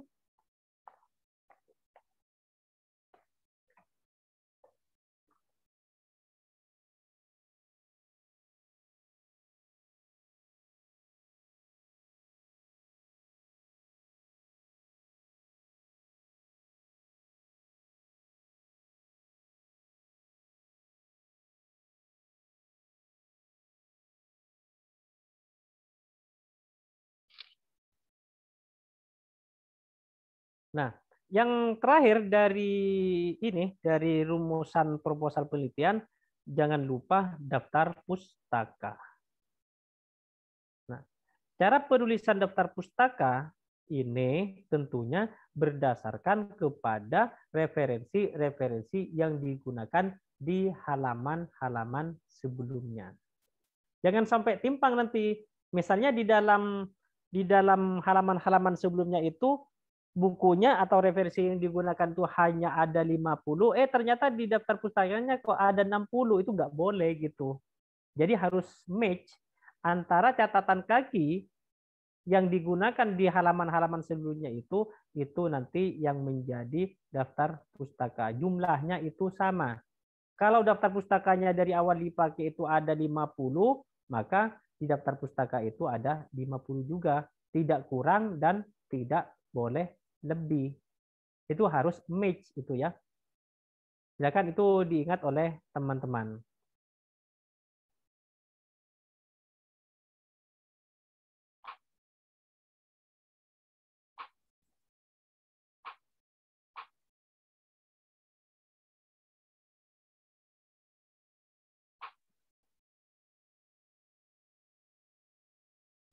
Nah, selanjutnya, di dalam penelitian itu perlu juga yang namanya pelaksanaan penelitian mulai dari pengumpulan data dan pengolahan dan analisa data. Itu juga perlu dilakukan oleh teman-teman mahasiswa dalam penulisan tesis nantinya. Jadi dalam melaksanakan penelitian itu yang terpenting juga adalah pengumpulan data, ya. Pengumpulan data atau bahan hukum. Saya tambah bahan hukum. Kenapa saya tambah bahan hukum? Kalau pengumpulan data ini sebenarnya ini lebih berorientasi kepada penelitian-penelitian yang skalanya itu adalah penelitian empiris, ya. Penelitian empiris perlu pengumpulan data. Tetapi kalau penelitian itu arahnya kepada penelitian normatif, itu cukup pengumpulan bahan-bahan hukum. Apa itu bahan-bahan hukum? Termasuk peraturan perundang-undangan. Itu dikumpulkan untuk apa? Bukan hanya untuk dikumpulkan, tetapi dipelajari, dibaca. Nah, itu namanya penelitian normatif, itu sama halnya dengan penelitian di atas meja. Jadi bahan-bahan yang terkumpul itu diteliti, dibaca, dikasih tanda gitu. Supaya apa? Untuk mempermudah, ya. Itu namanya pengumpulan bahan hukum atau pengumpulan data. Kalau pengumpulan data ini, kalau penelitiannya lebih difokuskan kepada penelitian empiris. Nah, selanjutnya, setelah pengumpulan data atau bahan hukum, pada tahap berikutnya itu adalah pengolahan dan analisis data atau bahan hukum. Itu dianalisa. Dianalisa atau istilah sederhananya itu diolah. Data itu atau bahan hukum itu diolah untuk menjadi barang jadi. Katakan bahan-bahan sebelumnya itu adalah untuk persiapan mengolah.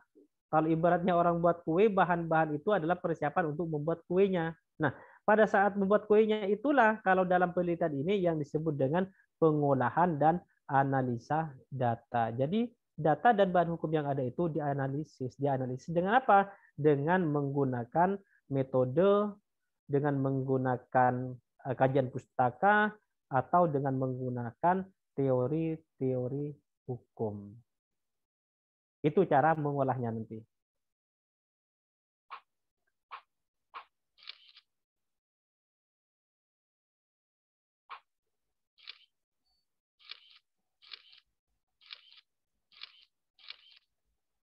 Nah, selanjutnya pengumpulan data dapat dilakukan dengan cara apa? Pengumpulan data itu yang pertama itu studi pustaka atau dikenal dengan bibliografi study. Nah, studi pustaka ini apa? Studi terkait dengan referensi-referensi. Kalau misalnya penelitiannya itu terkait dengan penelitian hukum normatif, maka di dalam kajian-kajian pustaka itu harus banyak referensi, harus banyak literatur. Sebagai apa? Sebagai kebutuhan untuk menganalisis bahan hukum itu tadi. Nah, itu yang dilakukan dengan cara studi. Jadi teman-teman ini atau peneliti-peneliti itu harus belajar. Namanya saja meneliti kan, meneliti itu kalau penelitiannya terkait dengan penelitian normatif, maka itu harus membaca studi pustaka dan bahan-bahan hukum. Atau bisa juga dapat dilakukan dengan cara studi dokumen. Dokumen apa? Ya dokumen-dokumen hukum. Dokumen hukum itu apa? Bisa itu terkait dengan peraturan perundang-undangan, bisa juga terkait dengan kebijakan-kebijakan yang kaitannya ada hukumnya.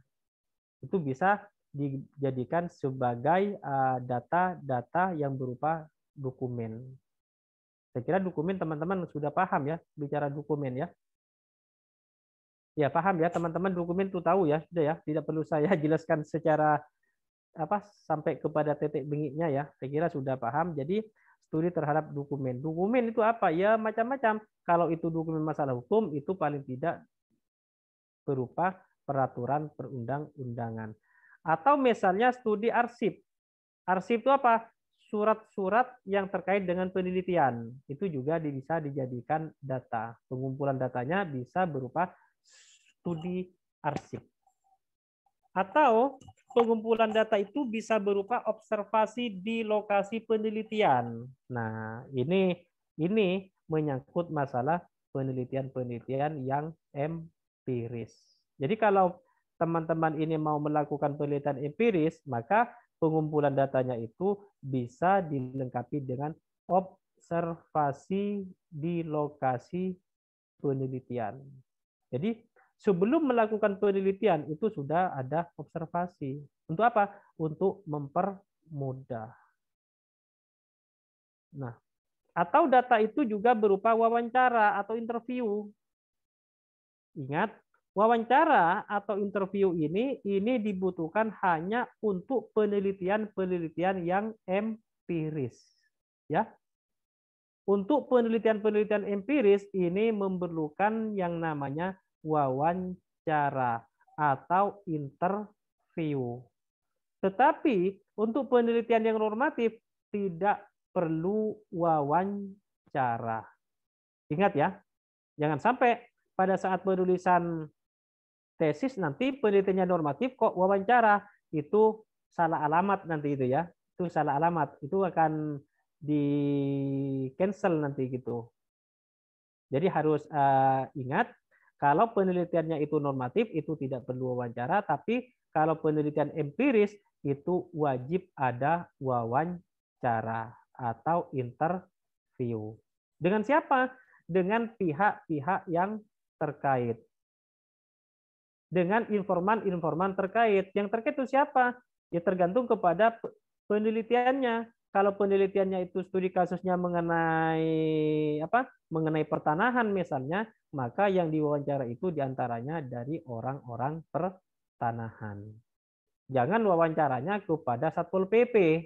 Itu keliru, salah alamat nanti itu. Jadi orang yang diwawancarai adalah orang-orang yang terkait dengan penelitiannya.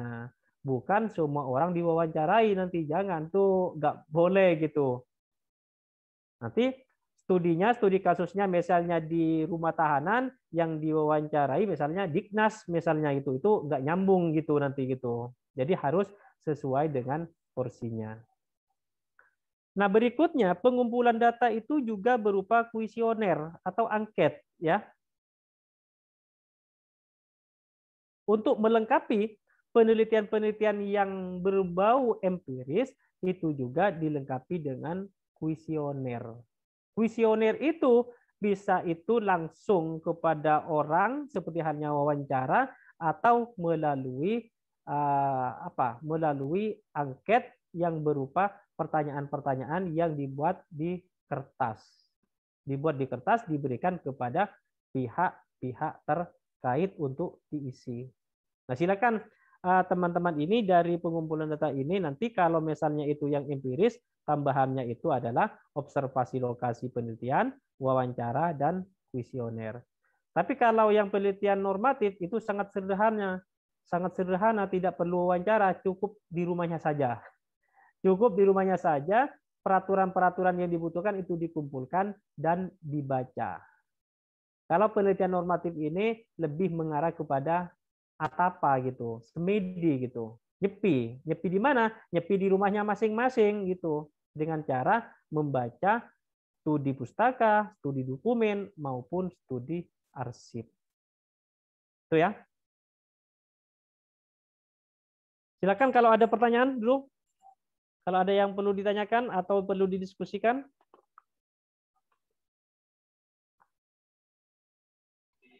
Belum ada, Bapak. Oke.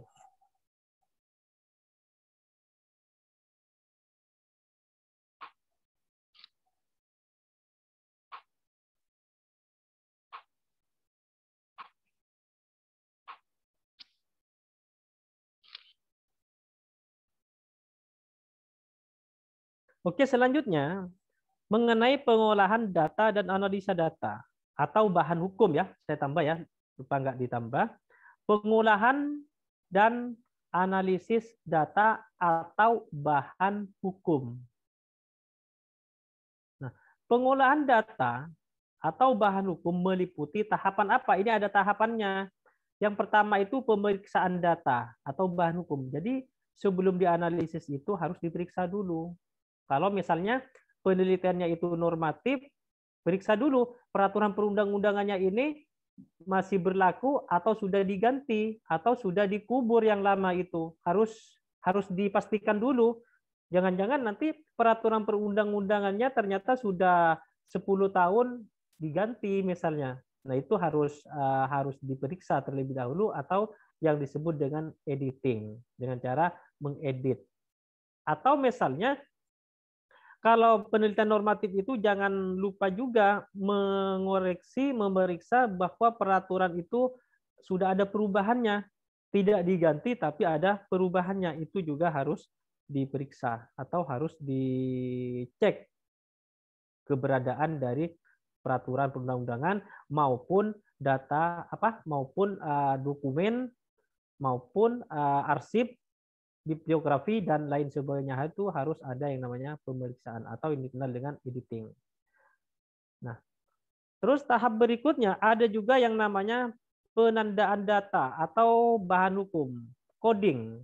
Itu dikasih tanda dengan cara apa? Misalnya menggunakan stabilo, menggunakan pensil dan lain sebagainya. Itu adalah cara untuk mempermudah seorang peneliti untuk memastikan data-data atau bahan hukum yang diperlukan.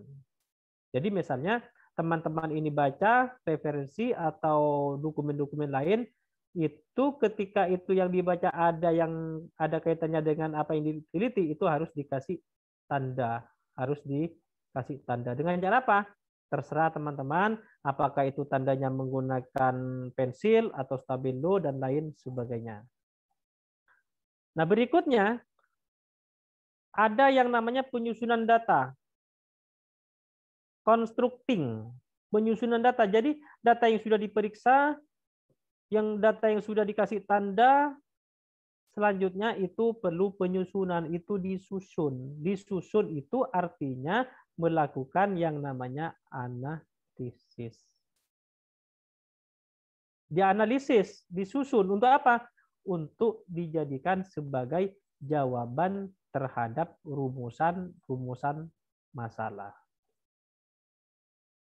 Nah, analisis data itu sebenarnya ini ada definisinya, yaitu menguraikan data dalam bentuk rumusan angka-angka sehingga mudah dibaca dan diberi arti bila data itu kuantitatif. Ingat ya, kalau penelitian itu terkait angka-angka, itu namanya penelitian kuantitatif.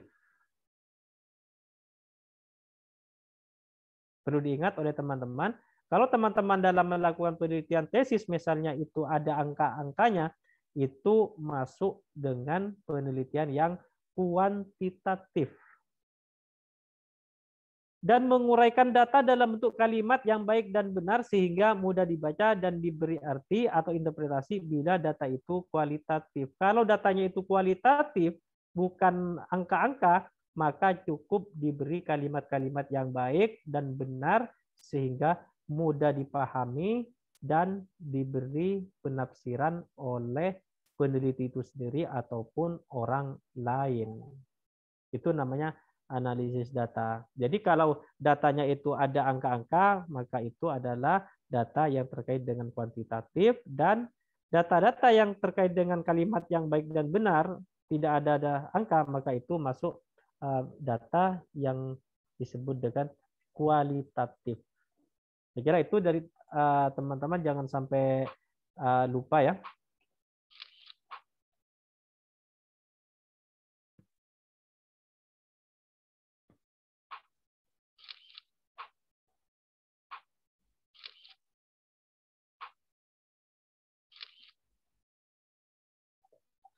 Nah, berikutnya, tahap berikutnya apa yang disebut dengan laporan penelitian.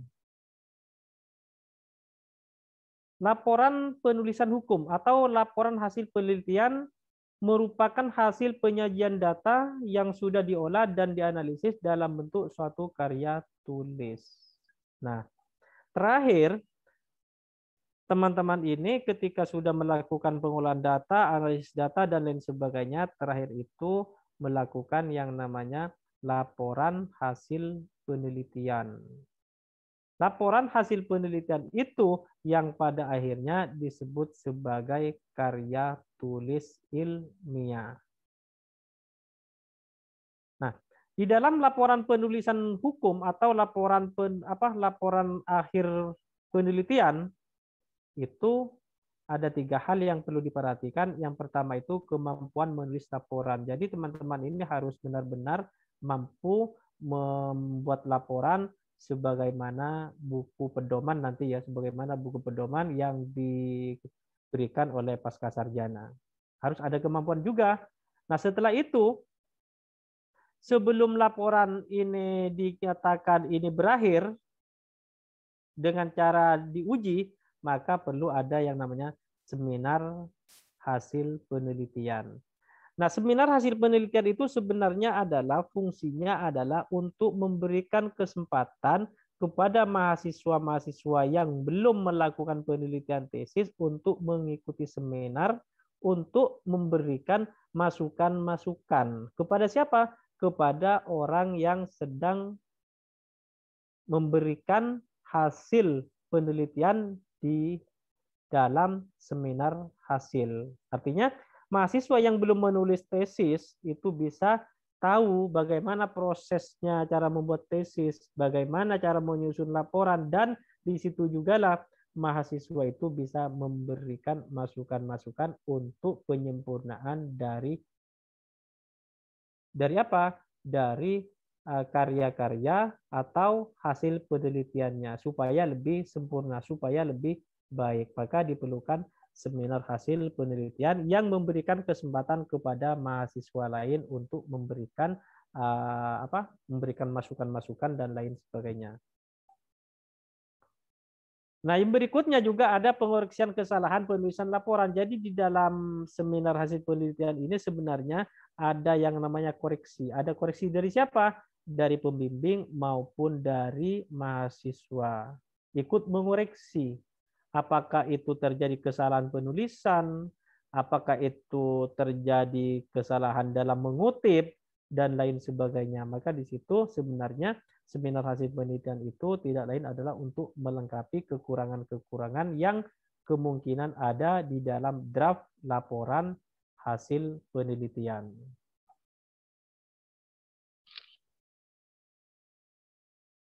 Oke ya, saya kira itu materi-materi terkait dengan metode penelitian hukum ya.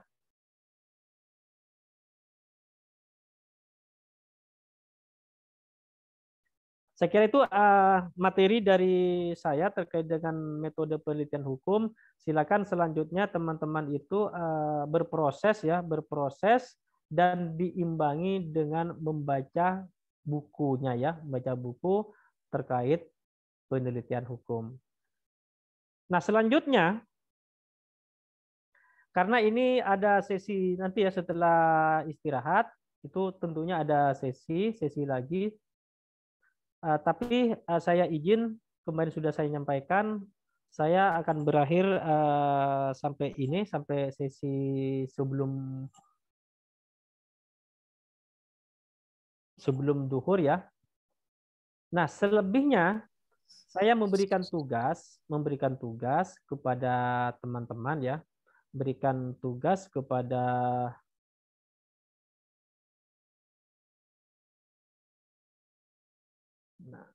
selanjutnya saya memberikan tugas kepada teman-teman dalam arti tugas itu membuat proposal penelitian atau membuat proposal tesis. Yang itu tujuan saya tidak lain adalah untuk membantu teman-teman mahasiswa ini untuk mempercepat menyelesaikan tesisnya. Ya. Nah, di dalam penulisan tugas nanti itu tidak lain adalah untuk lebih cepat kepada teman-teman ini mengajukan yang namanya proposal tesis.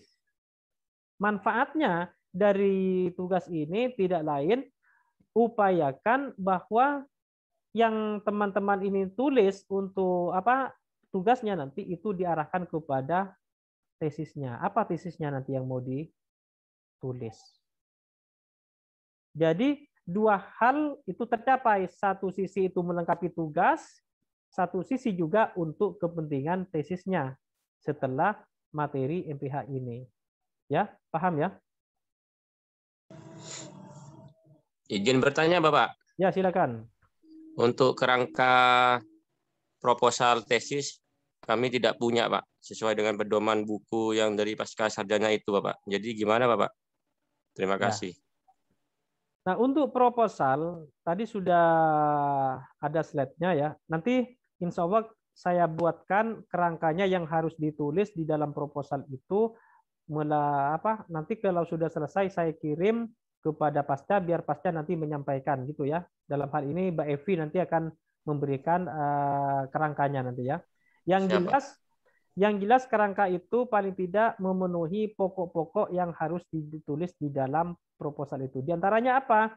Itu ada judul jelas ya, judulnya jelas, ada latar belakang, setelah latar belakang itu ada rumusan masalah, setelah rumusan masalah itu ada manfaat, tujuan dan manfaat dari penelitian. Ya, tadi sudah saya singgung juga kan?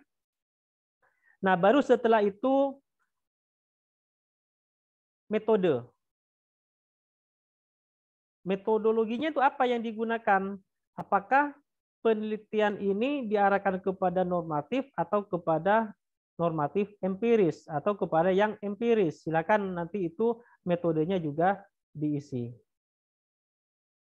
Kajian pustaka, saya kira itu perlu ada juga, tetapi tidak terlalu banyak. Hanya yang pokok-pokok saja nanti ya. Saya kira itu nanti proposalnya, tugasnya itu membuat proposal ya. Membuat proposal itu sebenarnya ya proposal untuk diri sendiri ini teman-teman ini, untuk kepentingan teman-teman.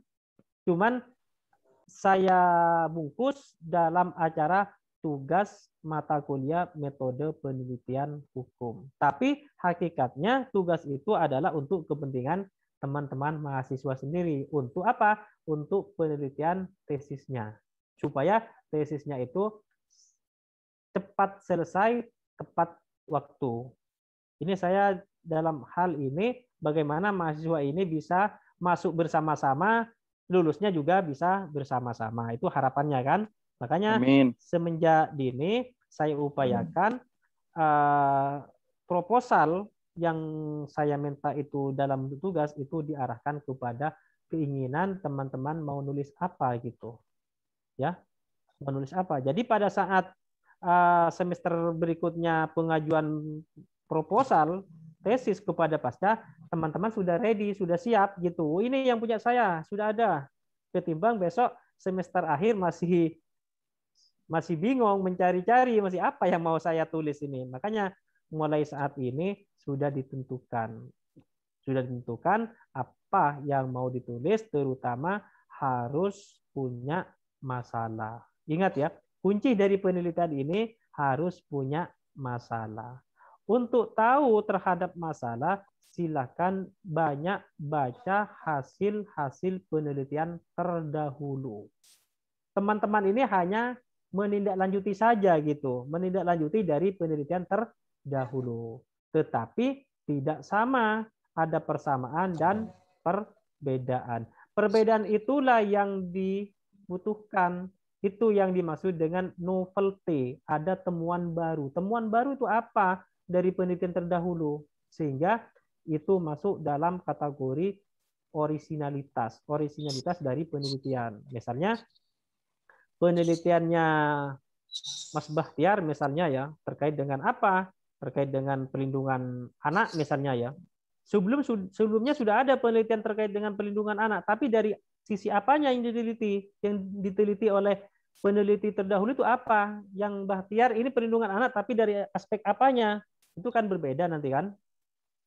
Nah, jadi caranya itu harus membaca hasil-hasil penelitian terdahulu, ya. Dan juga harus banyak mendengar dan melihat kasus-kasus yang ada di sekitar kita. Apa kasus yang ada? Itu banyak. Apakah itu terkait dengan pidana? Apakah itu terkait dengan masalah perdata? Apakah itu terkait dengan masalah hukum tata negara dan lain sebagainya. Tetapi S2 yang ada di pasca sarjana ini kan ini masih mengarah kepada hukum bisnis ya, kepada hukum bisnis. Silakan teman-teman nanti itu diarahkan kepada lebih banyak kepada hukum-hukum bisnis.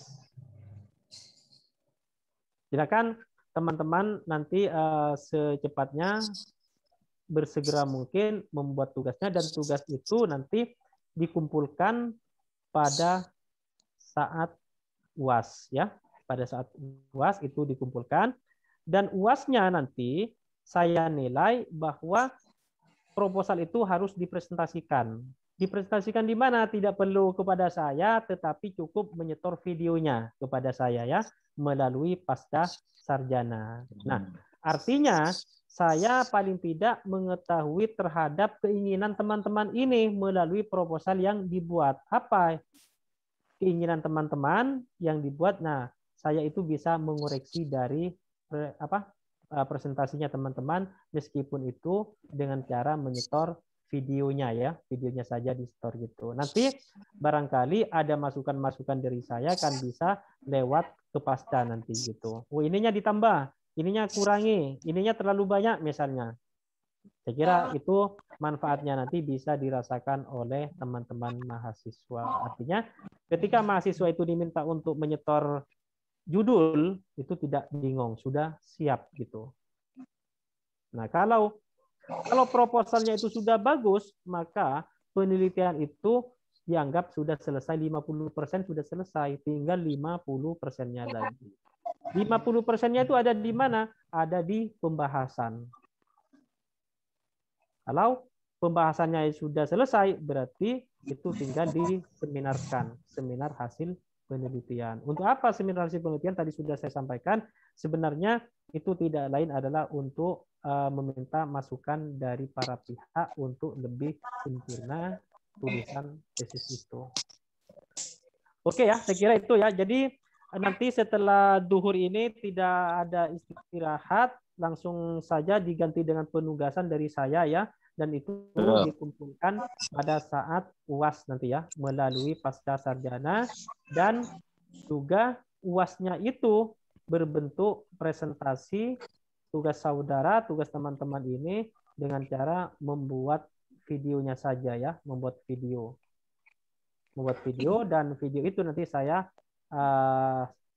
saya lihat di videonya apa yang teman-teman itu inginkan gitu. Oke ya, gitu ya.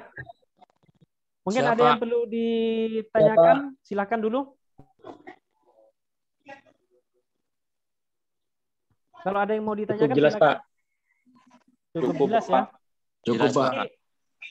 Nanti memang ada buku pedoman ya, buku pedoman dari pasca itu ada, silakan nanti itu dipelajari, didiskusikan. Untuk apa? Untuk membuat proposal yang diajukan itu lebih baik ya. Bukan benar ya. kita tidak bicara benar ya, tapi baiklah, lebih baik karena penelitian ini tidak ada kebenaran 100%. Yang ada itu hanya tahap penelitian saja. Oke ya, itu ya dari saya. Kurang lebihnya saya mohon maaf. Semoga kita tetap dalam keadaan sehat. Amin, amin. Dan sehat dan yang terpenting juga mendapat ilmu yang bermanfaat dan barokah ya. Amin, ya Allah. Amin Allah. Memberikan manfaat untuk diri sendiri, untuk keluarga, untuk masyarakat secara umum. Oke ya. Dari saya sekali lagi saya mohon maaf semenjak saya ini ngajar MPH mulai dari pertemuan pertama dan pertemuan terakhir ini. Sekali lagi saya juga mohon maaf, dan tadi juga ada salam dari Pak Bambang ya, dari Pak Bambang yang ngajar MPH kemarin juga itu mohon maaf juga selama ngajar di angkatan ini. Ini angkatan tahun berapa ini, Robi? 2020 Bapak. 2020 ya. 2020. Ya, Pak. Siap. Dari Pak Bambang Sutrisno tadi juga mohon maaf melalui saya sampaikan. Oke, saya kira cukup sampai di sini ya. Sama-sama Bapak. Silakan ya. Bapak. Buat tugasnya proposal mencari masalah dulu, jangan lupa cari masalah ya, cari masalah. Karena mencari masalah itu memang gampang-gampang susah ya. Cari masalah itu gampang-gampang susah gitu. Tapi ada istilah itu, kalau sudah bisa mengidentifikasi masalah, berarti mahasiswa ini bisa bisa memeta-metakan sudah. Oh, ini masalahnya urusan hukum di bidang apanya? Apakah di bidang keperdataannya?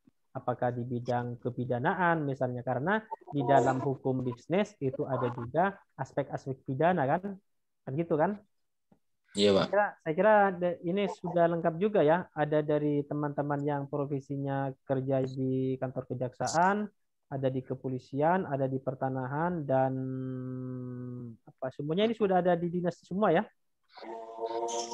Dan saran saya, kalau teman-teman yang kerja di dinas-dinas yang terkait dengan hukum, itu bisa penelitian di sana itu kalau misalnya memungkinkan silahkan. Di sana kan sudah banyak data kan, tinggal data itu dikelola dengan baik gitu.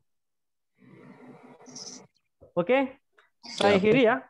Assalamualaikum warahmatullahi wabarakatuh. Waalaikumsalam warahmatullahi wabarakatuh.